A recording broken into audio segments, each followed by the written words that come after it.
What is up, everybody? Welcome to the Video Game Night YouTube channel. In today's video, guys, we are going to check out the brand new custom difficulty update that came to the other side. We're also going to do some no evidence runs so that you guys can see the update in action, man. But first, I want to go through the patch notes for the update and kind of fill you guys in with everything that has been changed and added with this update. I do want to say before we get into it, I streamed for over 9 hours yesterday playing the brand new update, and I absolutely love it, guys. I freaking love it. I will admit, I was a little on the fence at first just because it was new, you know what I mean? And I'd gotten so used to the game prior, but the more I played it, I absolutely love it, guys. By the end of the stream, I just wanted to keep going. Even though I had played for over 9 hours, I did not want to stop.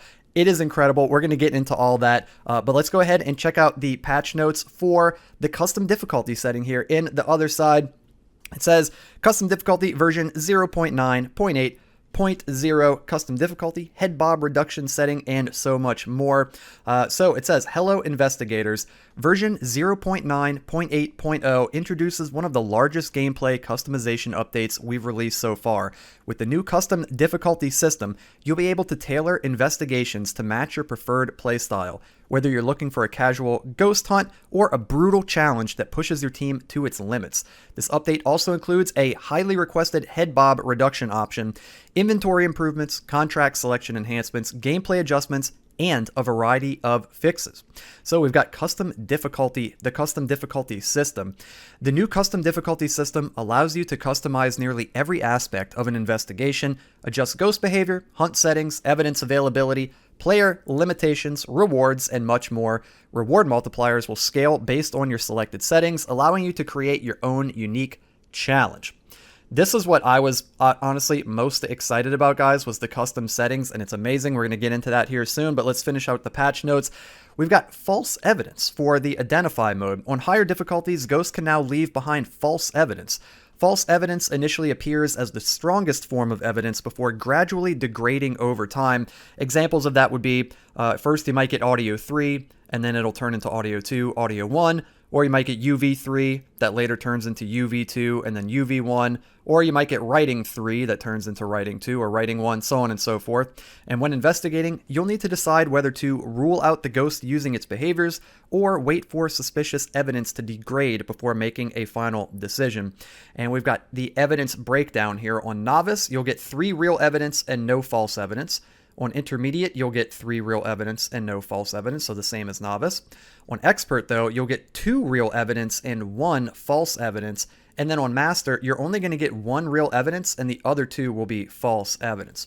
Also, we have favorite room changes. Ghosts can now change their favorite room during an investigation. This is so cool, guys. I am so glad they added this to the game. It makes it much more dynamic. It says frequency varies by difficulty. On intermediate, there's a low chance for the ghost to change its favorite room. On expert, there's a medium chance. And on master, there's a high chance that it'll change its favorite room.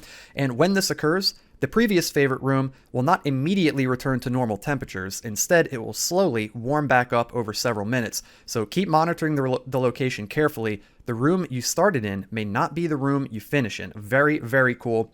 Then we have continuous hunts after death have been added. With this modifier enabled, successfully killing a player will immediately restart the hunt timer. The hunt doesn't end simply because someone died. So that's brutal. The ghost can go on like a killing spree if you're playing with a team of people. We have shared consequences. With this modifier enabled, if one investigator dies, the entire team dies. This includes teammates who are outside of the huntable location. That is super brutal. So if one of you dies, you all die. Random door lockdowns. On higher difficulties, ghosts may occasionally lock nearby doors. Up to 2 doors can be locked at once. Eligible doors are selected near the ghost's favorite room. Doors remain locked for 30 to 45 seconds, and the ghost can still initiate hunts while doors are locked. Don't get trapped. This one is super spooky. I have not personally tried this yet. Honestly, it sounds kind of miserable, so I might try this at some point, but yeah, I have personally not tried this yet. That sounds kind of brutal to get trapped in a room like without a looping spot. I don't know, it just seems like a lot of luck involved, and I'm personally not too crazy about that, but I think it is cool that they added this into the game, just to make it have something extra to kind of ramp up your multipliers, and it is spooky and scary that the ghost can lock doors. And it'll lead to some really funny interactions, especially if you're playing with a group of people. One of your friends might get locked in a room and then hunted, and you'll just hear them like screaming from the other room, like, I can't get out, and the ghost is in there with them. So I think it's cool that they added that. Then we have random tarot card effects. When enabled, each player begins the contract with a random tarot card effect. The possible effects include sleepy, squeaky feet, blurry vision, random screams, and butterfingers, and each player receives their own effect, meaning teammates may begin the contract with entirely different conditions. So very cool. This was relegated to once you died, sometimes you would get to come back to life, but you would get one of these tarot card effects. Now you could just start the contract with one of these random effects. We have adjustable inventory capacity. Customize how many items players can carry at once. Available options are 1 item, 2 items, 3 items, or the standard 4 items, and headgear is not affected by this setting. And in case it doesn't mention it later on in the patch notes, I'm going to mention it now while I'm thinking about it, they added a headgear slot. So now you can wear your headlamp and it won't take up one of your 4 item slots, which is amazing. So freaking cool. Shout out to the devs for that. Shout out to the devs for this entire update, guys. It's incredible. Then we've got forced evidence. Certain ghosts now have evidence types that will always appear when evidence is limited. This does not apply to zero evidence configurations. We have create your own challenges, which is so cool. I've created my own in-game. I'll show you guys my settings for that once we get into the game here. We're about halfway through the patch notes. It says custom difficulty is not limited to the built-in presets. You can create and save up to 13 custom difficulty configurations, each with their own unique rules, restrictions, and reward multipliers. Build your own challenge modes, experiment with unusual settings, or create custom presets tailored for different groups of friends. And once saved, your presets can be selected at any time from the difficulty menu. From casual investigations to nightmare fuel, the choice is yours. And I can confirm there's a bunch of settings that you can change and customize. Very cool. We've got the heart rate system adjustments. You'll notice that the starting heart rate modifier includes values that differ from the previous versions. This is because the entire heart rate system has been rebalanced. The new heart rate range previous was 80 BPM to 140 BPM. The new range is 60 BPM to 160 BPM. So they added 20 in either direction. So for, a total of 40 extra BPM added in there.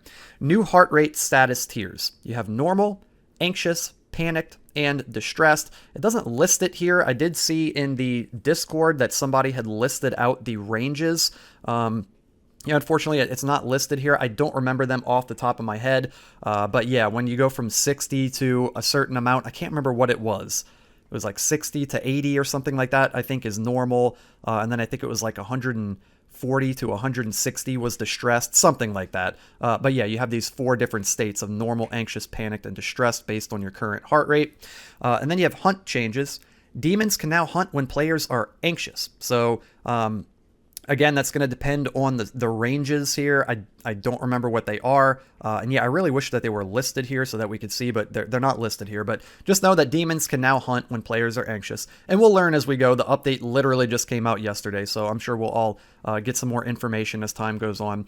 All ghosts can hunt when players are panicked or distressed. So any ghost can hunt you once you reach the panicked state, which I believe is at 100 BPM. It used to be 104, if I'm not mistaken. Now it's just at 100 BPM, which is nice. It's less of an obscure number. 104 was, a little bit obscure. Now it's just a flat 100. I'm fairly certain is when you reach panicked mode, and they can start hunting you. Any ghost can. Additionally, hunt chances are no longer fixed once a threshold is reached. The higher your heart rate rises, the greater the chance of a hunt occurring, creating a more dynamic escalation of danger throughout the investigation. So the higher your heart rate goes, the more likely you are to get hunted by the ghost. Dedicated headgear slot. Oh, cool, they did mention it. Headgear no longer occupies one of your inventory slots. A new dedicated equipment slot has been added specifically for head-mounted gear, ensuring that inventory capacity modifiers won't remove your ability to use a headlamp. And there's some additional notes. Holding the drop key will drop your headgear. Headgear functionality remains on its own keybind, and inventory capacity settings do not affect headgear. Very, very nice. And then, guys, we've got the laptop overhaul. The contract laptop has received a significant usability update. You can now purchase equipment, organize your loadout, and select equipment to bring into a contract, all from a single interface without needing to run back and forth between the crate and your laptop. So you can literally load up all your items from your inventory straight into, or from your stash straight into your inventory, and you don't have to go to the crate and locker anymore. That option does still exist if you want to use it. It's still there, but it is more convenient to be able to just load it all in from the laptop. So you have two options now, which is really nice. We've got the head bob reduction setting. One of the most requested accessibility features is finally here. A new head bob reduction setting has been added, significantly reducing camera movement while preserving multiplayer animation synchronization. This feature is currently considered experimental and may continue to improve in future updates. This isn't something that I personally was even thinking about necessarily. I personally like having the head bob on, but I know that some people, it does affect them and they're not crazy about the head bob. So it is awesome that they've added this. So now if you fall into that camp and you want the head bob turned off, you have that option. You can now turn it off, which is awesome. Then we've got the Spectral Affixer changes for Cleanse mode. The Spectral Affixer has been adjusted to reduce unnecessary punishment on higher difficulties. You can now only enter the exact number of characteristics required for a scan. Examples: if a scan requires 2 characteristics, you may only enter 2 total. If a scan requires 3 characteristics, you may only enter 3 total, so on and so forth. This change applies regardless of difficulty settings and removes situations where higher difficulties could unintentionally punish players simply for entering additional information. Then we've got some additional changes here. For the contract guide on your cell phone now displays active difficulty modifiers, which I'll show you guys that once we get into the game. And the grace period added a 5-second grace period when returning from the death room. Session codes removed ambiguous characters from invite codes. Hiding spots adjusted various hiding spots throughout multiple locations. Identify mode, various gameplay improvements and balancing adjustments. The EMF detector, low-grade EMF, can now occasionally remain after ghost events. And the remote temperature sensor, cost reduced from $150 to $90 in-game, of course, and temperature updates now occur faster. And then we've got some fixes here. It says, fixed an issue where the doppelganger could occasionally hunt from outside its favorite room under rare circumstances. This was a bug that I had reported several weeks ago, and it was reported to have been fixed. But then I ran into it a few more times, and the devs said that they were aware of the bug and that they had an idea on how to fix it, and it appears that they have fixed it, hopefully for good this time, which is awesome. Also, they fixed the pickup truck clipping into a fence on Abaddon Hollows East, and various stability fixes. And then the post ends by saying, thank you for all of the feedback and suggestions that helped shape this update. We're excited to see the custom challenges, chaotic investigations, and creative difficulty presets the community comes up with. See you on the other side development team. So freaking cool, man. So guys, that's the patch notes for the update. So let's not waste any more time, guys. Let's jump straight into the game, and I'm going to show you this update in action. And here we are, guys, in the other side, man. Let's go ahead and enter our HQ, and we're going to get into some playthroughs, guys. We're going to do some no evidence runs, of course. You guys know the drill by this point. Yeah, man, if you're new to the channel, I primarily do no evidence runs here on the channel, guys, and that's what we're going to do today to showcase this brand new update. So, there's a bunch of new additions to the game with the cleanse mode, and, if you're trying to find evidence, they've got the hidden evidence now, or the false evidence. So that's all stuff that you guys can check out if you're interested in it. But today, guys, we're strictly going to focus on no evidence. So let's go ahead and get into this, guys. I'll show you how the laptop is looking now. So you can still go to the shop. You still have the same shop that you know and love from prior to the update, where you could buy all of your gear. But now you can also click on this inventory app right here, and it will open up your inventory right here, guys. So, ooh, it looks like I'm running a little low on some holy water sprays here. You know what? We've got plenty though, so it should be fine. I'll restock in the near future.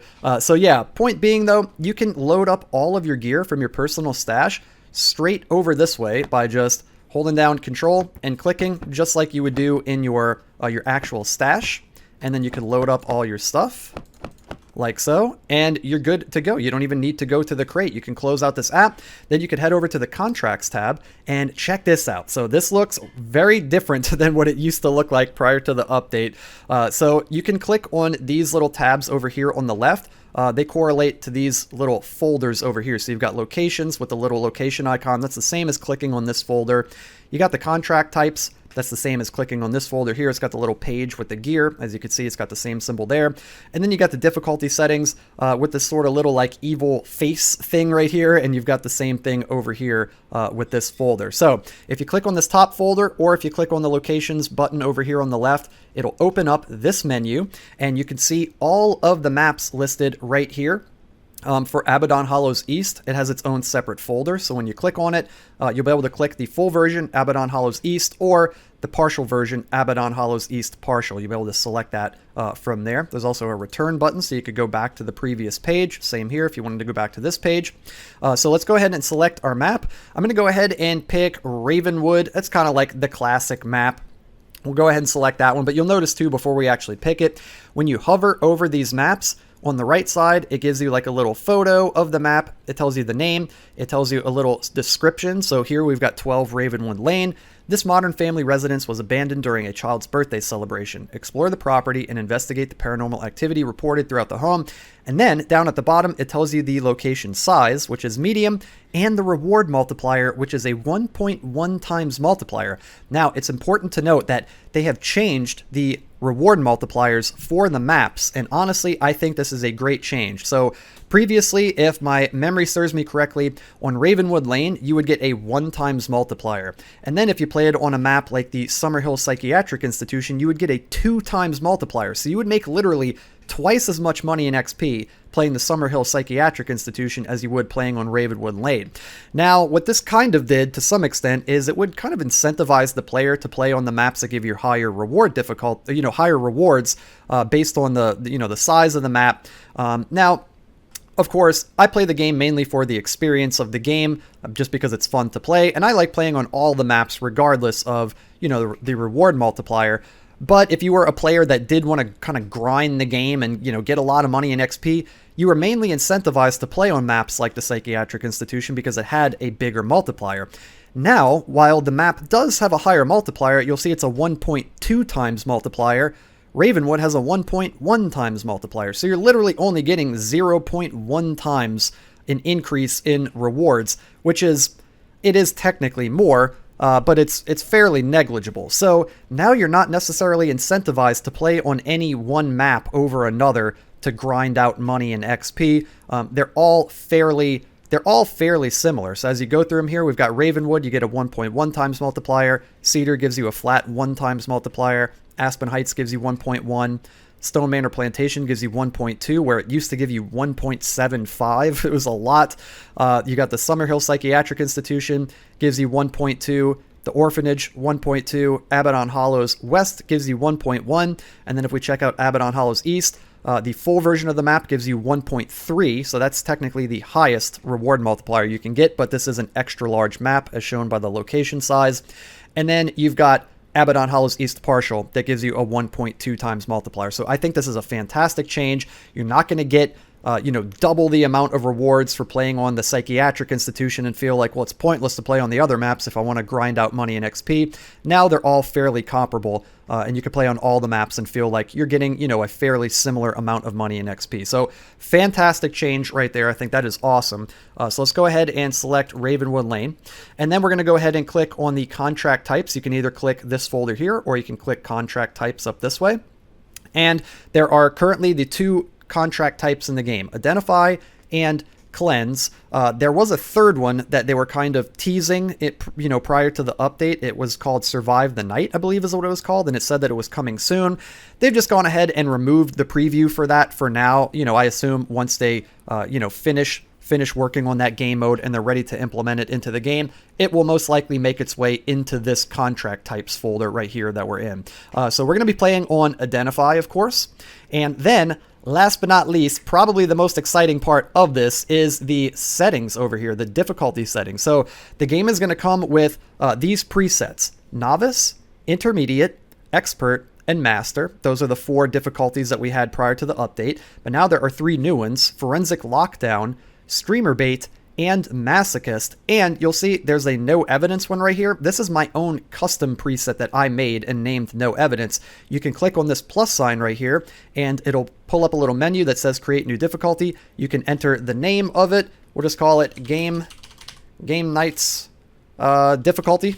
We'll just go with that. And then you can copy it from any of the other game modes, and it'll have those settings copied, and you can tweak them however you like, or you can just leave it at none, and then you can click create, and it will create a brand new game mode. I'm just going to go ahead and cancel. I'm not going to actually create this, but yeah, you can click on this plus and create your own custom settings, man. It is freaking amazing. So let's take a quick peek at these 3 brand new settings that they've added here. So we've got Forensic Lockdown. It says a challenging investigation mode that limits available evidence, restricts player mobility, and empowers the ghost with more aggressive behavior. And then below that, it shows you some of the different variables that have been tweaked and changed for this game mode. Then you've got Streamer Bait. This mode forces investigators to stick together as every mistake carries consequences for the entire team. A faster ghost, unpredictable dangers, and no room for error. And then we've got Masochist. There are no safe places, no second chances, no room for mistakes. This mode is for players who truly enjoy suffering. This mode right here, guys, is brutal. It is absolutely brutal. But you'll notice down at the bottom, it says multipliers. You get crazy multipliers for using some of these presets, man. It is absolutely insane. So let's go ahead and click on the no evidence right here. This is my own custom settings that I made, my own custom difficulty. So this is the settings that we're going to be using, these are the settings rather that we're going to be using for the playthrough today. So the setup time I have set to 0 minutes. You can change it to 1, 2, or the default of 3 minutes. You'll notice some of the text is in green and this line right here is in white. The text that is in white is the default mode. That's the default amount. So typically you have 3 minutes of setup time by default, but you can change it to whatever you want. So I change it to 0.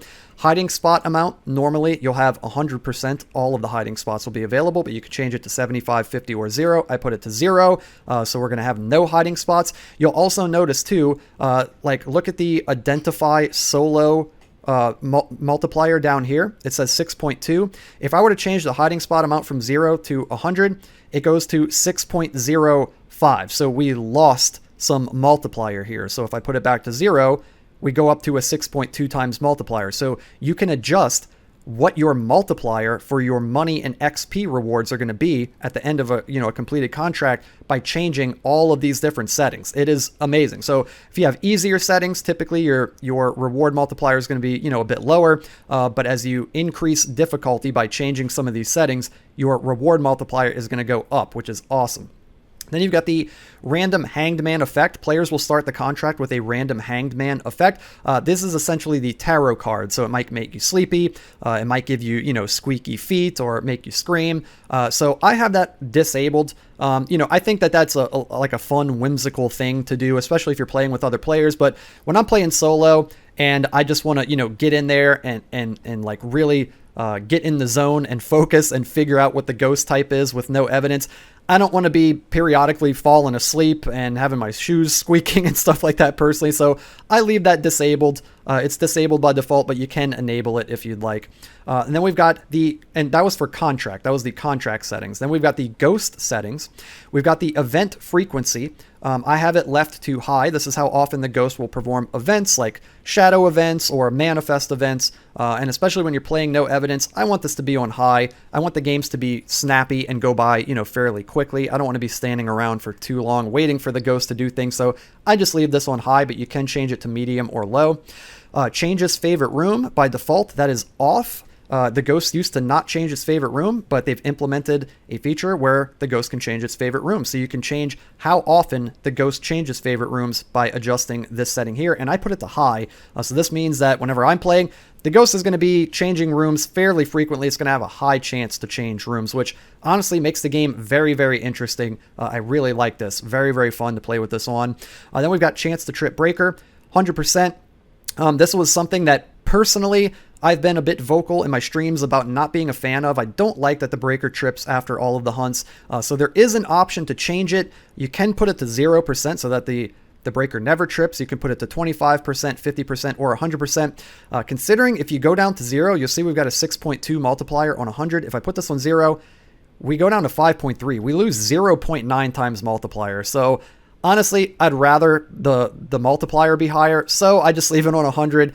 So, I could change this. This is totally up to me, but yeah, currently I'm still playing with it to where the breaker will always turn off after a hunt. While I'm not a huge fan of it, I am a fan of the almost 1 times multiplier that I get, the 0.9 times multiplier.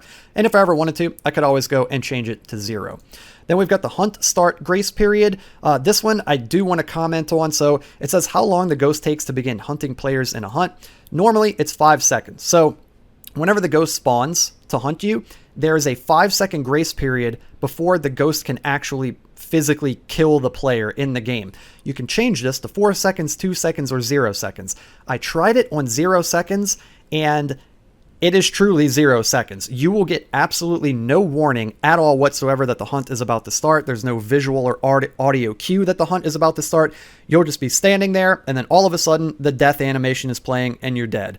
Now, the reason I'm not too fond of playing with 0 grace period is because currently in the game, I don't believe that there's a way to prevent the hunt. There is the obsidian shield, the candle that can keep the ghost away. And, so don't quote me on this. I have not personally tested this myself because I don't use that item. I never use the obsidian candle. I don't find a use for it personally. I find it's probably most useful in cleanse mode when you're standing near the affixer and you need the ghost to not kill you while you're standing near the affixer, so putting down an obsidian shield would work well there. But considering that I'm fairly certain the obsidian shield does not prevent the ghost from hunting, and I could be wrong about that. You can correct me in the comments below if I am wrong.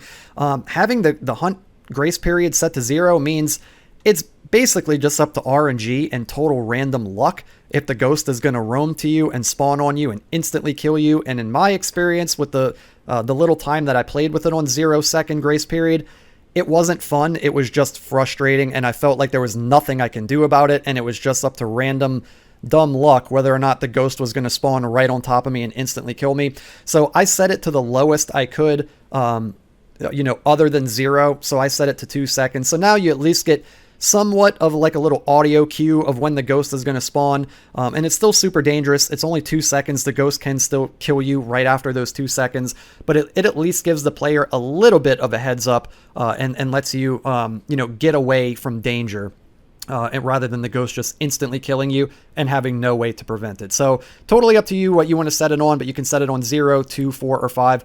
I prefer 2, and I recommend trying it on 2 because you'll get a reward multiplier and you won't die instantly. So you kind of get the best of both worlds. Then you've got the hunt duration. I have that set to high, so the hunts are going to last the maximum amount of time. Normally it's set to medium. You can set it to low, or you can turn it off. You can turn hunts off completely, which is kind of neat if you want to just sort of explore the maps, learn the layouts of the maps if you're not used to them. So if there's a certain map that seems really daunting to you, like maybe Abaddon Hollows East, the full version, or maybe the orphanage or the psychiatric institution, you might feel scared to play those maps because they're such large maps and you don't know the layout too well. You can just turn the hunt duration off. The ghost won't hunt you, and then you can just freely explore the map and learn the map that way in safety. But I put this on high so that we get the highest reward multiplier for it down here. Then we've got the ghost speed. I leave it at the normal 100%. I am used to the ghost speeds at this point. I don't want to go messing with that too much. It's already tricky enough to figure out the ghost speeds sometimes, especially if you're new to learning them. So I just leave it at 100, but you can cut their speed in half at 50%. You can crank it up to 150, 200, 250, or 300% ghost speed, guys. It's just insane. Can you imagine like one of the fast ghosts, like a Wraith, a Wee Wee, or a Shura at 300% speed? It would be just freaking insane. So yeah, you can go nuts with that and increase that if you want. I leave it at 100. Then we've got the ghost's locks and unlocks doors. The ghost can randomly lock and unlock doors during the contract. I leave this off. It's off by default. You could put it to low, medium, or high for the frequency that happens. That will increase your reward multiplier. Again, I like to kind of lock in and try to figure out the ghost. If I was playing with other people, this would be one of those kind of fun, whimsical things that I would turn on, similar to the Hangman effect. But when I'm playing alone, I don't want to get locked in a room without a looping spot and die. That would just be frustrating for me personally. But if this is something that you're interested in, you can change that option, but I'm going to leave it to off. And then we've got the activity level for the ghost. By default, it is set to medium. I left it on medium. I have tried it on low to increase my reward multiplier, and it basically felt like this said off. It felt like the ghosts just had no activity. It was doing nothing. I tested it for several runs. I would just stand around for minutes at a time, twiddling my thumbs, waiting for the ghost to do something, and it was just doing absolutely nothing when I had it set to low. So I personally changed it to medium because, again, I feel like I kind of get the best of both worlds there. The ghost is, doing activity, moderately frequently, and I get a decent multiplier from it. I also tried it on high. That will lower your multiplier. Like if I change this to high, you'll go down to 5.2, all the way from 6.2. You lose an entire point toward your multiplier. So I just leave it on medium personally. I feel like that's the sweet spot. And then we got the player settings. We got the starting heart rate right here. This one confuses me a little bit, guys. There is a post that was made by one of the devs about why they decided to do this, and I'll kind of give my feedback on it too. So the starting heart rate is normally 60 BPM, and you'll see if I change this, my multiplier is going to go from 6.2 up to 6.5. So I made the game easier just now by making my heart rate 60 BPM, but I'm getting more rewards for it rather than if I make the game harder by cranking it up to 160. And by the way, you can set it to 90, 120, or 160 other than the flat normal 60. If I go up to 160, my multiplier goes down. So, one side of me thinks, well, I'm making the game harder. Shouldn't I get a higher reward multiplier? But from the devs' perspectives, they don't want the players to, I guess, get crazy high multipliers and be able to go into the map, get instantly hunted because their starting heart rate is so high, figure out the ghost super fast, and then leave and get like tons of rewards from it. So I have like a split opinion about that. While I do respect their decision and it's their game, and I totally understand that, if that's what they want to do and that's the decision they want to make, that's totally cool. It is a little bit of a bummer though from, just my side personally, because I feel like, well, I've spent the time to get good at the game and I want to be rewarded for it if I increase the difficulty of the game. So I don't know. So I have mixed opinions about this. I have mixed feelings about it. But yeah, so just be aware of that if you increase your heart rate, for some reason, your multiplier is going to go down rather than up. So I'm going to start with it at 160 because I do want to get those instant hunts or those early hunts so that we can, get some quick runs. Then if you set this to anything other than 160, I believe you could change it to anything other. Oh, so if you change it to 60, you can change your anxiety pill restoration. You can change it from 0, 50, 75, or 100. I just leave it on 0. This doesn't matter because it locks out when I change this to 160. But you can also change your vitals monitoring, which is, it's going to show your heart rate on your phone. You can either turn that off or on. Let me change this back to 160. And then allow respawn. This is turned on by default. I turn this off. I'm not a big fan of the whole going into the astral realm and getting a second chance thing. I don't like that. I like it. I like the game to be hard. I like it to be, if I die, I'm dead and I have to start over in a new contract. So I disable this. Also, I believe it increases the reward multiplier. Yeah, it gives you 0.5 to your reward multiplier, which is pretty substantial. Then you've got the respawn tarot card amount. If you do have the allow respawn enabled, you could change this from 2, 3, or 4. Then the player endurance, I leave it at 100, but you could change it to no sprint, to where you can't sprint at all, 50%.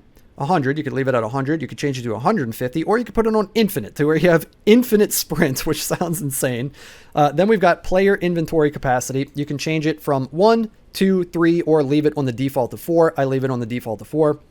And then we've got some specific mode changes here. So you've got, for identify mode, evidence quantity, you can put it from 3, which is the base. You can get the standard 3 evidence, or you can put it to 2, 1, or 0. So now we can play true no evidence mode, guys. So none of your equipment, including your thermometer, will give you any sort of evidence at all whatsoever, which is amazing.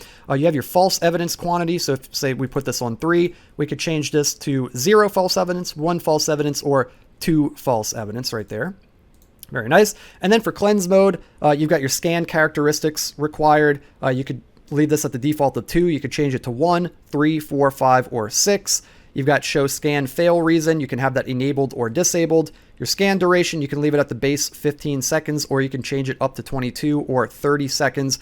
And then the number of ethereal artifacts that you need to find, the standard 2, or you can change it to 4, 7, or 10, which sounds pretty freaking gnarly.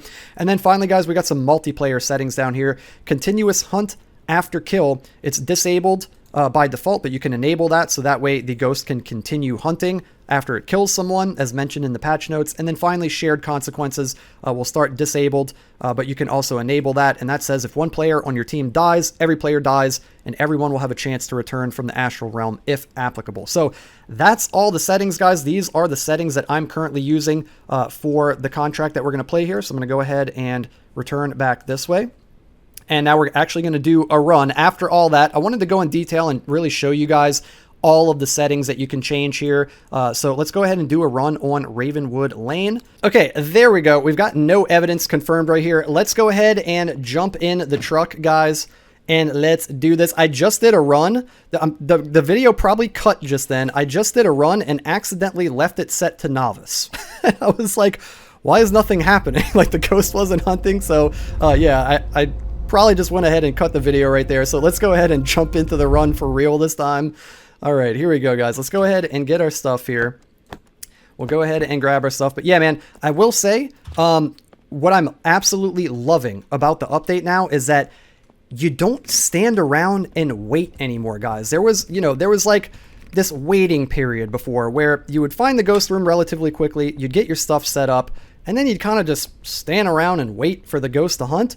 But now, you really don't have to stand around and wait at all most of the time, guys. Like, most of the time, you're going to get hunted fairly early, and you're just going to be actively playing constantly. There's no downtime for the most part. Okay, turn on a radio.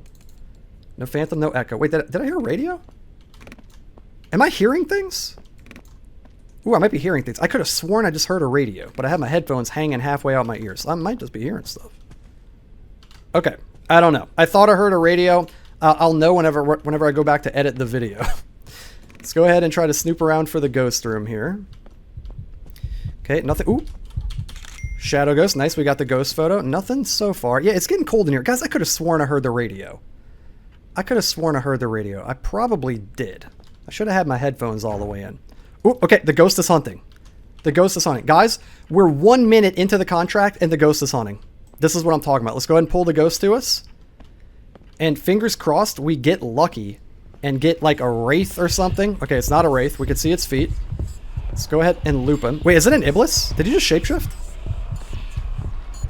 Did he just shapeshift or am I seeing it? Dude, he just shaped it. It's an Iblis, dudes.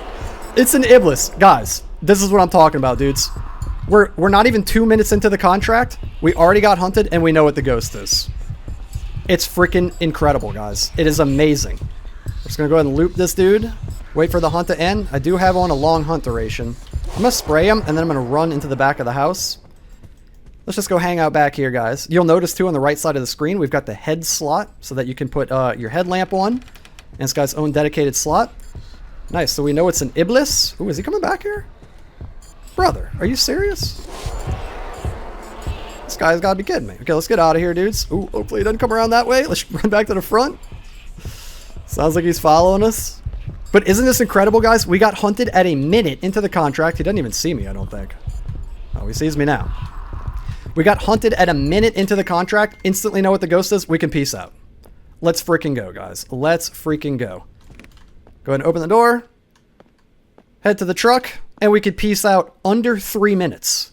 Less than 3 minutes for this run right here, guys. We can go back to the HQ just like that. Is that not amazing? Now, you're not always going to get games that are under 3 minutes like that. You know, sometimes you'll have to investigate a little bit more. But I absolutely love that you can get quick games like this. It is so freaking good. As you can see here, Iblis, we made $1,200 and 1,000 XP, which is more than what you would have made prior to the update in under 3 minutes, at 2 minutes and 58 seconds.